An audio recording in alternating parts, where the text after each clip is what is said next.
Pero respeto natin kung anong mga desisyon niya. Nandito siya.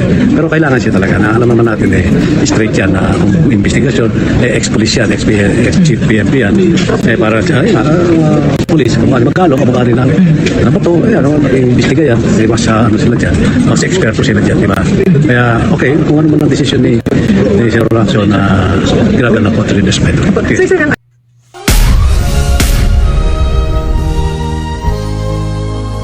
Yung lima, direct ipakita natin na pinagpipilian ni Senate President Tito Sen.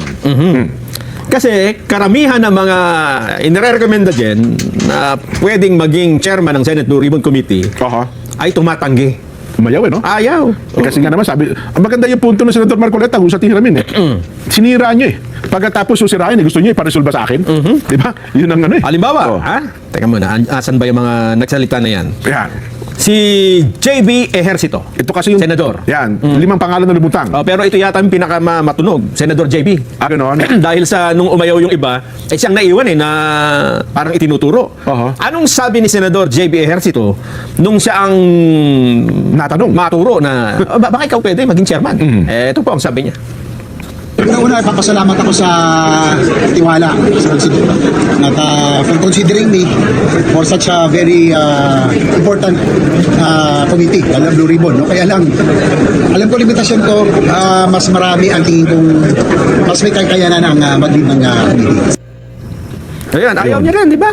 So, tumanggi na siya. So, tingnan natin, sino pa natitira? Rapi Tulfo ay tumanggi rin. Jen, ayan no?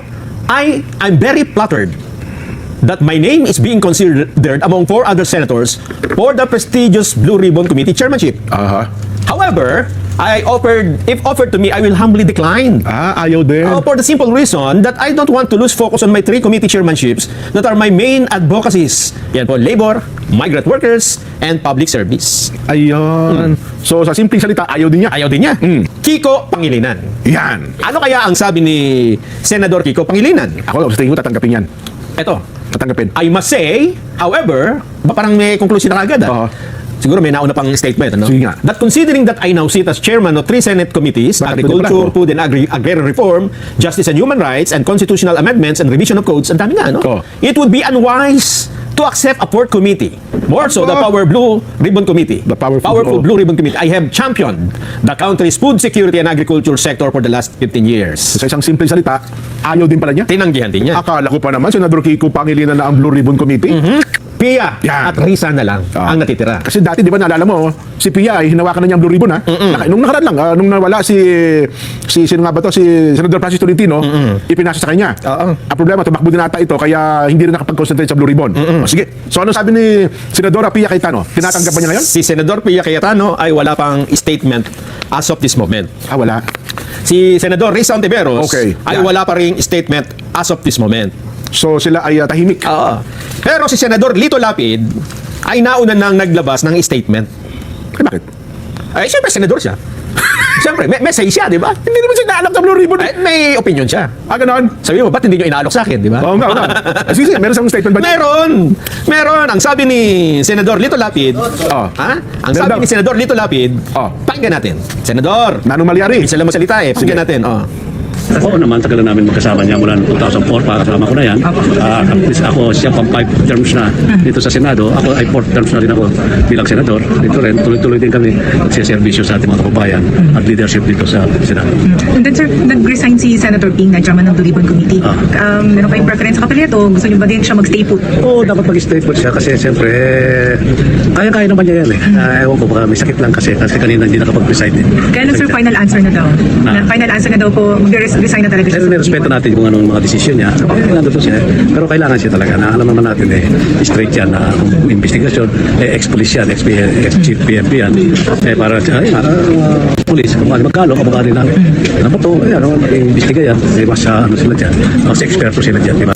Kaya, okay, kung ano man ang desisyon ni Sir Horacio na ginagana po ito rin respeto. So sir, walang lumapit sa inyo sir para sa Senate po?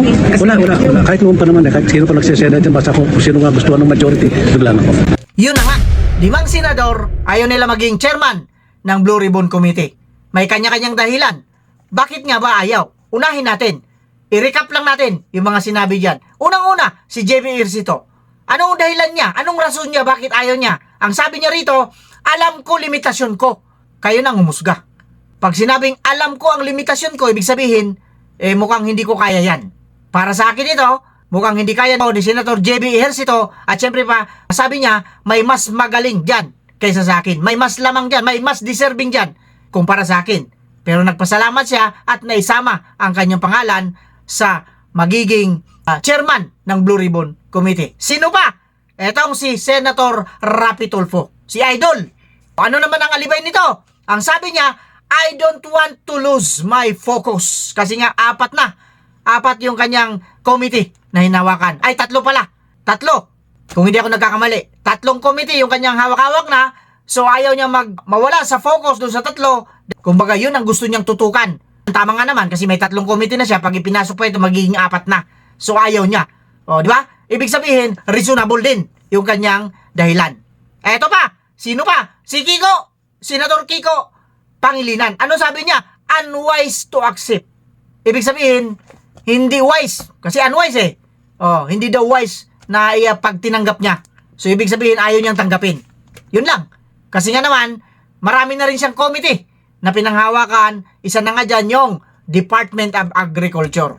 Sino pa yung ilan na yun? 3. Ay, yung pang-4 naman. Senator Pia Cayetano.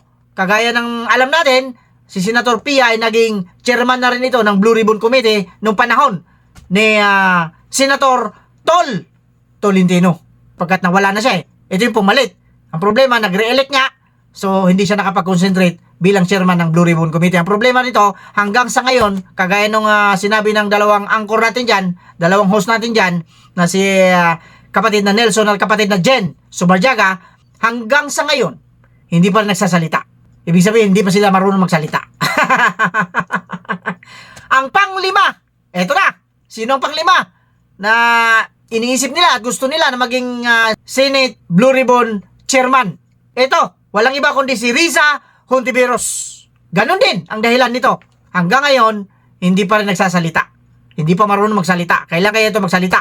So, abangan natin sa mga susunod na araw kung kailan ito magsasalita. Pero sa ibang channel ito, magaling magsalita ito. Salita ito ng salita. Pero naalala ninyo, doon sa video, si Lito Lapid, tinanong.